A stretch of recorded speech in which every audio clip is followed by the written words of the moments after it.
Futbalový freestyle je veľmi populárny a to na celom svete. Konkurencia je stále väčšia a v Južnej Afrike sa o tom presvedčil aj slovenský zástupca Michal Rimovský.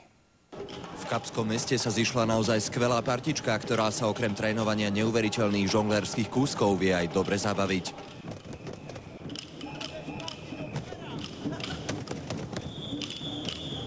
Absolútnym miláčikom tejto uvoľnenej partičky sa stal najmladší účastník súťaže, iba 11-ročný Habib Makanjula. Nigeríčania ho považujú za najväčší talent a podľa nich o ňom o pár rokov budeme ešte veľa počuť.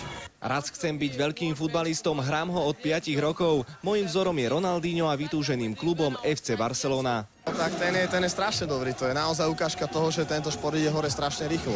Ono v podstate všetko to začalo okolo roku 2000-2001 a vidíme teraz taký pokrok za ten posledný rok a pol, že sme sa nestačili čudovať, naozaj, je to proste strašne hore. Slovensko-česká dvojica dobrých kamarátov Michal Rimovský a Marek Musílek túžila po finále, ale na postup medzi 16 najlepších to v silnej konkurencii nestačilo. Porovnávať sa s takou svetovou kvalitou je veľmi náročné, hlavne keď teda chalani majú na to priestor trénovať každý deň niekoľko hodín.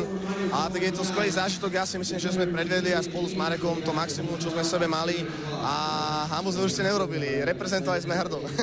No a o celkovom víťazovi svetového finále sa rozhodne zajtra a medzi porodcami budú také hviezdy ako Edgar Davids či Georges Weah. Z Kapského mesta Dano Očenáš, televízia Markíza.